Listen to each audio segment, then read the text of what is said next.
Excellencies, friends, ladies and gentlemen, the founder of Basotho Nation, Moshoeshoe, was born in 1783 and he died in 1870 on the 11th of March. So today we are commemorating 140 years of his death. At a very young age of 34, Moshoeshoe formed his own clan and became its chief. He is undoubtedly one of the most important African leader of the 19th century. One of the most significant roles that Moshoeshoe played as a leader and a diplomat was his acts of friendship towards his beaten enemies. He gave them cattle when he defeated them. He provided land and protection to various peoples who were displaced as a result of wars and thus strengthened the growing Basotho nation. As a young leader, he faced many challenges. He faced challenges of wars that ravaged the subcontinent at that particular time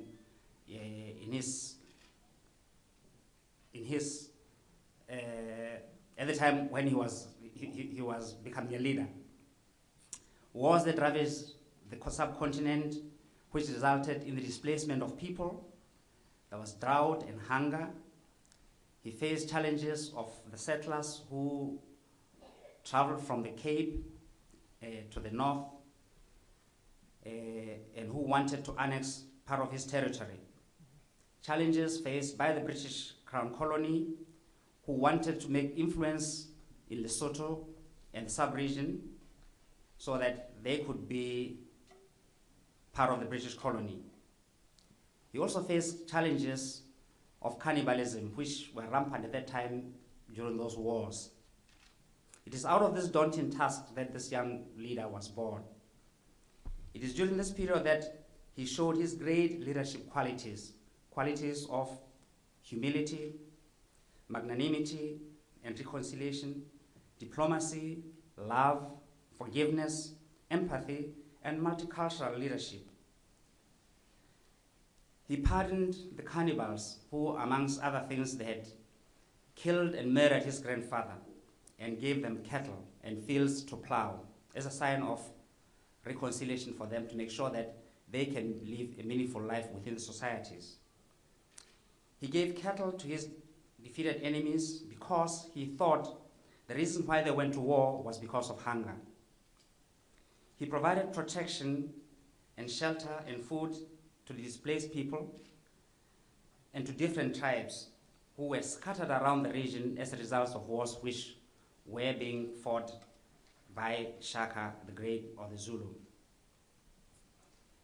He allowed the white settlers, as they moved from the Cape northwards, to graze their animals on his land. And lo and behold, they did not only do that, but they aspired to conquer his territory. When he saw that his nation was on the verge of extinction, Moshoeshoe, he requested the Queen of England, Queen Victoria, to come to his rescue and to protect Lesotho. This did not happen, albeit it happened 5 years later, and thus in 1868, Lesotho became a British protectorate. We were never a colony, but a protectorate. This was because of the wisdom of Moshoeshoe.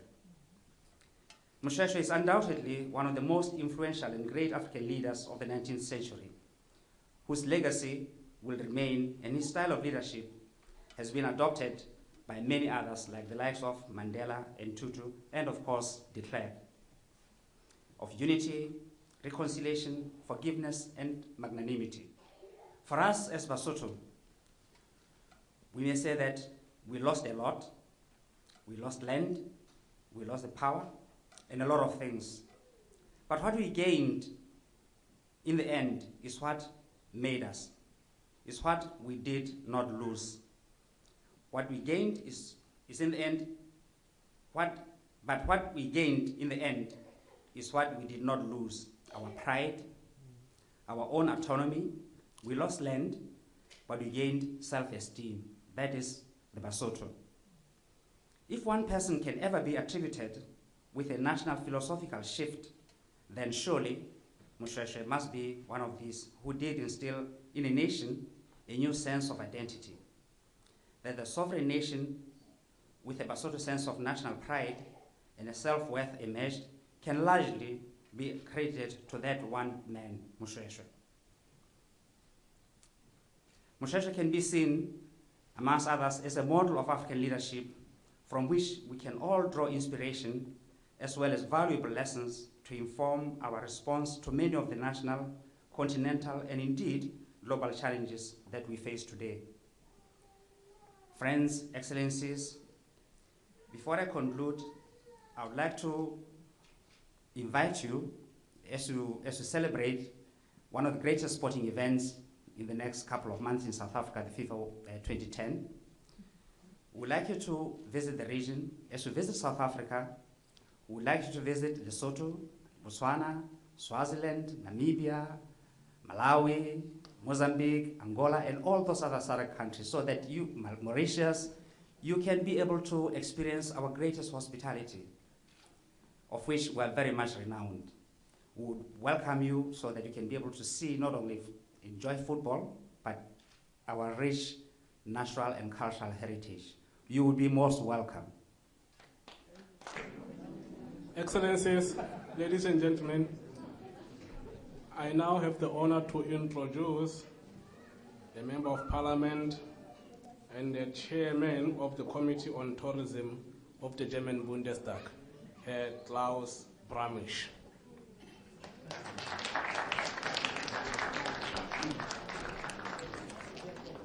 Ja, meine sehr geehrten, hochgeschätzten Damen und Herren, ich freue mich, dass ich heute hier sein darf. Und Sie können sich ja vorstellen, IDB-Abend, da hat man auch als Ausschussvorsitzender des Deutschen Bundestages mindestens 10 Einladungen gleichzeitig. Aber ich habe mich heute ganz bewusst für diesen Abend entschieden, weil ich damit auch gerne eine Liebeserklärung zu Lesotho abgeben möchte. Und das übrigens nicht nur, dass man sie abgibt, sondern weil ich eigentlich der festen Überzeugung bin, das ist so ein zauberhaftes Land, dass es alle Male lohnt, sich dieses Land anzuschauen. Und ich weiß nicht, wer von Ihnen schon dort war.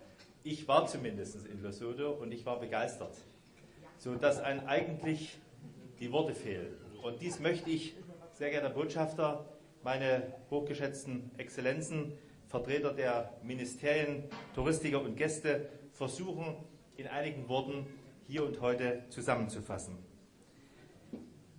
Die Arbeitsgruppe der CDU-CSU-Bundestagsfraktion war im Juli vor 2 Jahren, also 2008, auf großer Reise im südlichen Afrika. 3 Länder standen auf der Agenda: Lesotho, Südafrika und Namibia. Und mit mir dabei waren der Kollege Ingbert Liebing und Kollege Jürgen Klimke sowie unser Fraktionsreferent Michael Hesse, der auch heute Abend da ist, den ich natürlich ebenfalls auch ganz herzlich begrüße und der auch guckt, dass ich hier natürlich nichts Falsches Ihnen auch berichte.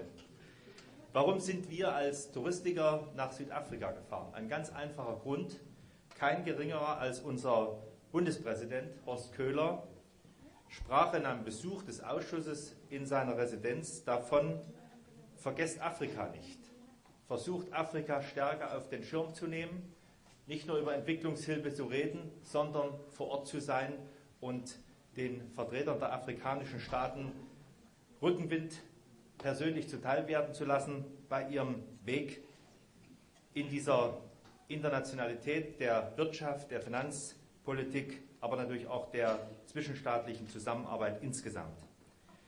Und da ich selber noch nie in Afrika war, war ich natürlich fasziniert, das erste Mal den Fuß auf afrikanischen Boden zu setzen. Und das hat immerhin bis heute angehalten, meine sehr geehrten Damen und Herren.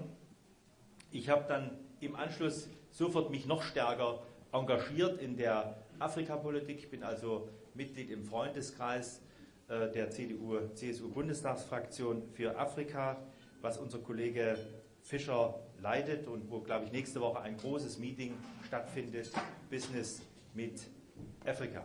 Eine tolle Veranstaltung, da ist noch mehr rauszuholen, da braucht der Kollege Fischer die absolute Unterstützung. Und ich freue mich auch ganz besonders, das ist das, was ich jetzt sehe, meine Kollegin Anita Schäfer, die ebenfalls eine Afrikanerin ist.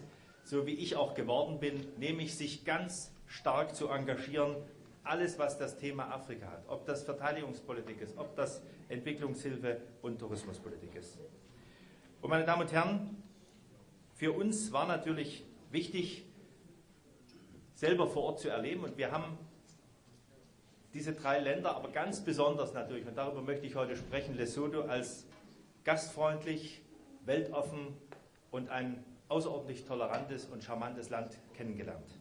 Und das wollen wir gerne auch weiterhin nach außen tragen. Ich selber mache viele kleine Veranstaltungen in meinen Parteikreisen und in Schulen, und da werbe ich natürlich auch davon mit Bildern und Videopräsentationen von den Besuchseindrücken.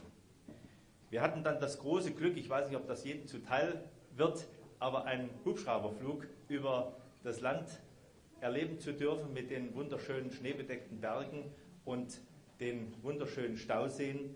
Wir haben dann Kulturzentren besucht, haben mit den Menschen gesprochen, und ich glaube, die Besuche, die wir durchgeführt haben in den Villages, die gebaut worden sind, auch für Touristen, aber zum anderen auch gleichzeitig, um die Tradition und das Brauchtum entsprechend zu bewahren und es in die neue Zeit hinüberzuführen, wurde durchaus sehr, sehr positiv angenommen.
Jesus gaat daar bekomen. Sorry? What's the difference? Vegetable and meat.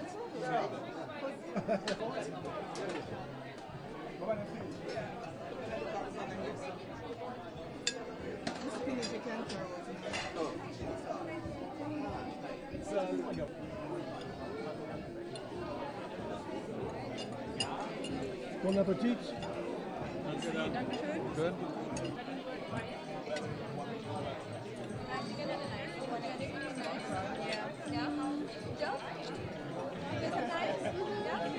Schön. Ich habe gesagt, etwas Fleisch bitte, ja, sonst nichts. Und dieses schmeckt auch gut.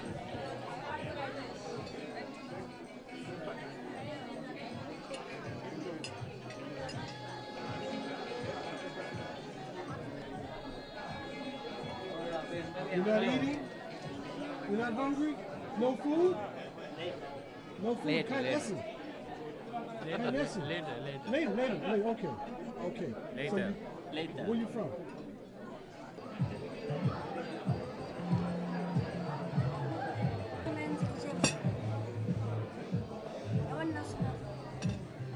Look at this.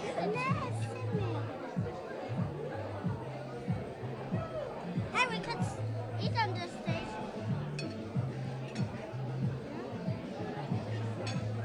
Could you tell us what you're doing?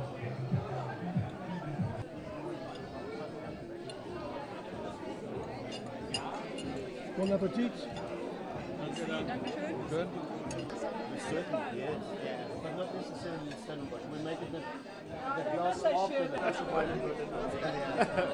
Mr. Ambassador, Yes, would you call this a success tonight?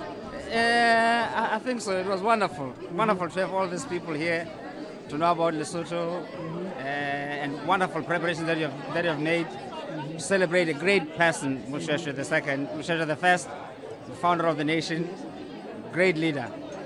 Yes. I must admit, I have to read up on Lesotho. I must do some research. You should. You should. I am You gonna should. do it tonight. Wonderful. Yeah. Okay. Enjoy the rest of the evening. Yeah, thank you very much. But it's